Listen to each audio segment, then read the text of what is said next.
Episode की starting में जब फांग बताता है कि उसने सबसे पहले शाओजी को तब डिफेंड किया था जब लोग वो लाइव स्ट्रीम कर रही थी, तो यूबू कहती कि हाँ ये तो मैंने भी नोटिस किया था कि कोई आइस कोल्डी रेन नाम से शाओजी को डिफेंड कर रहा है। फिर फांग खड़ा होता है और सबके सामने गाना गाता है जिससे सभी शॉक होते हैं, इवन शाओजी भी। फिर वो शाओजी के सर पे हाथ रखता है। फिर शाय कहती है कि चलो तुम दोनों तो कंपैटिबल हो, अब देखते हैं कि ली एंड यूबू कितने कंपैटिबल हैं। जब उन दोनों को बैठाया जाता है और उनसे क्वेश्चन पूछे जाते हैं तो वो दोनों कोई भी क्वेश्चन का सेम आंसर नहीं दे पाते हैं। तो शाय कहती है कि कोई बात नहीं, तुम दोनों अभी नए नए कपल हुए हो ना, इसलिए थोड़े दिन एक दूसरे के साथ रहोगे तो सारे ही आंसर्स आ जाएंगे। फिर तीनों एक और गेम खेलने का डिसाइड करते हैं जिसमें तीनों ही लड़कियां अपने बॉयफ्रेंड्स के पीठ पर बैठी थी और उन्हें पुशअप करना था। ली सबसे ज्यादा वीक था और पुशअप से पहले ही उसके तो कंधों में दर्द होने लगा, तो यूबू उसे किस करती है और टर्टल में कन्वर्ट हो जाती है, जिससे ली एकदम नॉर्मल हो जाता है क्योंकि अब उसके पीठ पर तो कोई वजन ही नहीं था, जिससे सब उन्हें चीटर कहने लगते हैं। नेक्स्ट दिन में फांग और शाओजी घर आ रहे थे और बहुत खुश थे और उन्हें घर आता हुआ जियांग देख रहा था। कैंडी जियांग से कहती है कि अगर शाओजी की जगह ये कोई और पर्सन होता जिसने रूल ब्रेक किए होते तो आप उसकी रिपोर्ट अभी तक हमारे प्लेनेट पर कर देते, लेकिन आप शाओजी की रिपोर्ट क्यों नहीं कर रहे हो। तो जियांग कैंडी को चुप होने को कहता है। नेक्स्ट मॉर्निंग शाओजी जियांग के घर पे है जहाँ पे जियांग ने उसे बुलाया है। जियांग उसे बता रहा था कि ह्यूमंस रिलायबल नहीं होते हैं, वो अपने मतलब के लिए जीते हैं और अपने मतलब के लिए ही मर जाते हैं। शाओजी कहती है कि सब ऐसे नहीं होते, फांग ऐसा बिल्कुल भी नहीं है। जियांग कहता है कि ये तो तुम्हें अभी लग रहा है, लेकिन जब फांग के साथ तुम रहोगी तब तुम्हें पता चलेगा। तो शाओजी कहती है कि हम जिससे प्यार करते हैं ना, उसकी हमें सारी बातें अच्छी लगती हैं। हाँ कुछ कमी तो हर इंसान में होती है, लेकिन फिर भी मुझे फांग के साथ ही रहना है। जब जियांग ज्यादा ही फांग की बुराई करने लगता है तो शाओजी वहाँ से जाने लगती है, लेकिन जियांग उसे रोकता है और उसे सॉरी कहता है और कहता है कि मुझे लगा था कि शायद तुम इतने डिटरमाइंड नहीं हो रुकने के लिए, इसीलिए मैं तुम्हारा मूड चेंज करने का ट्राई कर रहा था, लेकिन अब तुम्हें अगर यहीं रुकना है तो मैं भी तुम्हें सपोर्ट करने को तैयार हूँ। जिससे शाओजी उसे देखती है। फिर वो शाओजी को ड्रिंक करने को देता है। शाओजी ड्रिंक नहीं करना चाहती थी तो वो कहता है कि हम फ्रेंड्स हैं ना, जिससे शाओजी ड्रिंक करती है, लेकिन जैसे ही वो वहाँ से जाने वाली थी उसे चक्कर आने लगते हैं और वो जियांग की तरफ देखती है और समझ जाती है कि जियांग ने उसके ड्रिंक में कुछ मिलाया है, जिससे वो बेहोश हो जाती है। नेक्स्ट सीन में हम देखते हैं कि आज वैलेंटाइंस डे था और फांग शाओजी का रेस्टोरेंट में वेट कर रहा है जहाँ पे हान क्यूपिड बन के रेडी है। दोनों ही बहुत खुश थे क्योंकि फांग ने शाओजी के लिए बहुत ही अच्छा सरप्राइज प्लान किया था।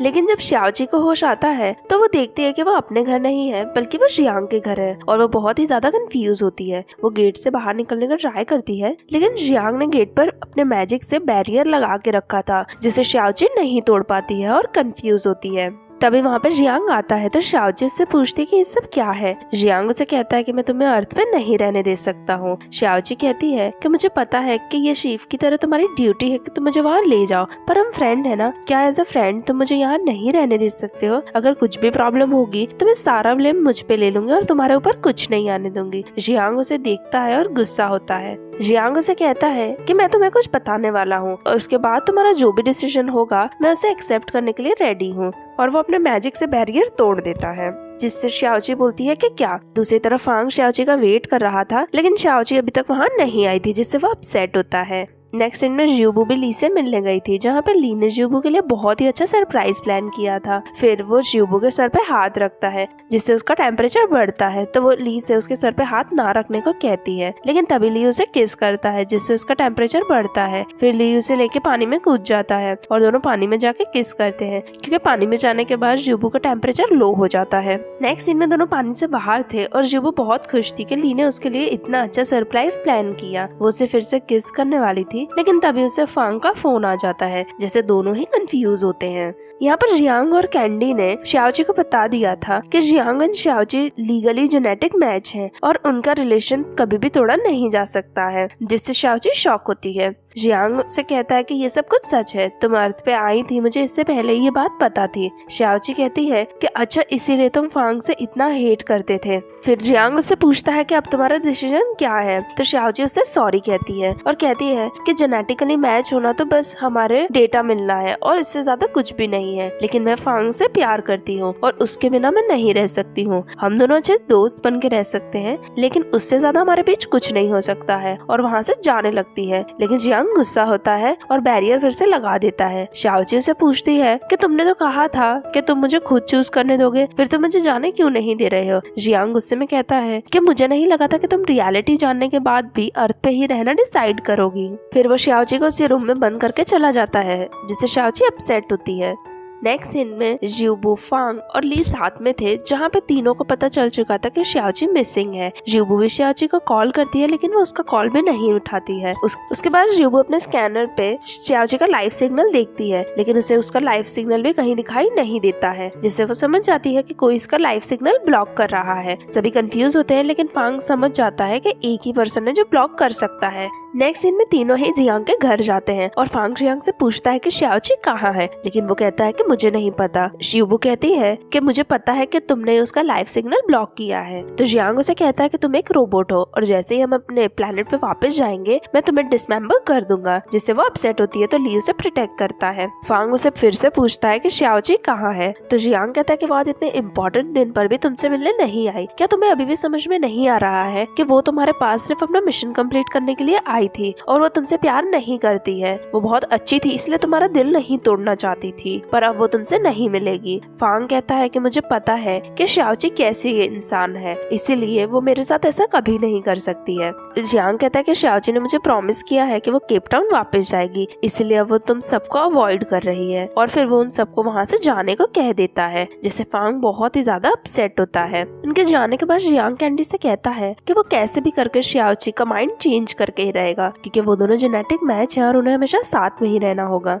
अंदर रूम में शाओची अपनी पावर्स का यूज करने का ट्राई करती है और वहाँ से निकलने का ट्राई करती है, लेकिन उस रूम में उसकी पावर्स भी काम नहीं कर रही थी, जिससे वो अपसेट होती है। नेक्स्ट सीन में फांग, ज्यूबू और ली साथ में थे, जहाँ पे तीनों ही समझ रहे थे कि जियांग ने शाओची के साथ कुछ किया है। फांग कहता है कि जैसे ही कल जियांग अपने ऑफिस के लिए जाएगा, हम उसके घर में जाकर शाओची को चेक करेंगे, जिससे ज्यूबू अपने स्कैनर से उसका सारा ही शेड्यूल देखने लगती है। नेक्स्ट डे शाओची सारी ही कोशिश कर रही थी इस रूम से निकलने की। वो इवन कैंडी को भी मनाने का ट्राई करती है, लेकिन उसका कुछ भी प्लान काम नहीं करता है। यहाँ बाहर तीनों जियांग के घर के बाहर खड़े होके जियांग का वहाँ से जाने का वेट कर रहे थे और ज्यूबू ने अपनी पावर से कैंडी को भी डिस्कनेक्ट कर दिया था, जिससे ली खुश होता है। जैसे ही जियांग का डोर ओपन होता है, ज्यूबू ली को किस करती है, जिससे वो टर्टल में कन्वर्ट हो जाती है। फिर वो जल्दी से जाकर ली के गेट में रुक जाती है, जिससे ली जब गेट बंद करता है तो वो अच्छे से बंद नहीं होता है। उसके बाद तीनों ही घर में जाते हैं और शाओची को चेक करते हैं, और ये सब कुछ जियांग अपने लैपटॉप में देख रहा था।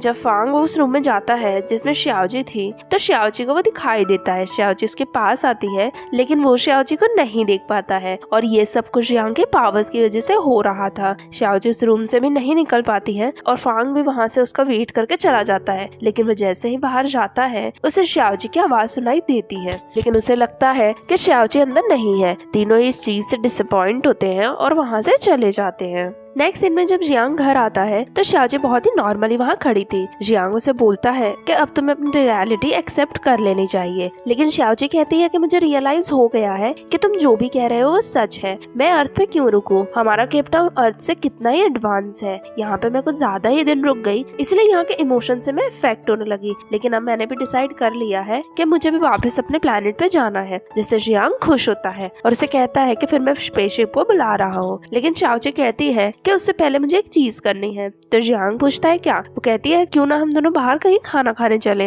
लेकिन जियांग कहता है कि मैं तुम्हें बाहर नहीं जाने दे सकता हूँ, अगर तुम कहोगी तो मैं तुम्हारे लिए यहीं ले आऊंगा। शाओची कहती है कि जो चीज लानी है उसके लिए तुम्हें बड़ी लंबी लाइन में खड़े होना पड़ेगा, जिसके लिए जियांग अग्री होता है। दूसरी तरफ ली, फांग और ज्यूबू अभी भी शाओची को ही ढूंढने का ट्राई कर रहे थे, इसीलिए ज्यूबू अभी भी उसका लाइव सिग्नल देख रही थी। तीनों को अभी भी यही यकीन था कि जियांग ने ही शाओची के साथ कुछ किया है। नेक्स्ट सीन में जियांग शाओची के लिए खाना लेने आता है और साथ ही वो उसके लिए केक लेने भी आता है, क्योंकि सभी को पता है शाओची को मीठा खाना कितना पसंद है और वो बहुत ही खुश हो रहा था। नेक्स्ट सीन में शाओची घर में थी, जहाँ वो कैंडी से कहती है कि तुम्हारी लाइफ तो ज्यूबू से भी बेकार है। कम से कम ज्यूबू कभी कभी आराम तो करती है, लेकिन तुम कभी आराम नहीं कर पाती हो, इसीलिए तुम इतनी बोरिंग हो। जिससे गुस्सा होकर कैंडी डिसाइड करती है कि वो भी आराम करेगी। जैसे ही कैंडी आराम करने जाती है, ज्यूबू खड़ी होती है और वो अपनी सारी पावर का यूज करती है, जिससे वो बैरियर तोड़ देती है। जैसे ही वो बैरियर तोड़ती है, जियांग को इस बारे में पता चल जाता है। साथ ही ज्यूबू को भी शाओची की लाइफ सिग्नल मिल जाती है, जिसके बारे में फांग से बताती है कि वो हमारी ही बिल्डिंग में है।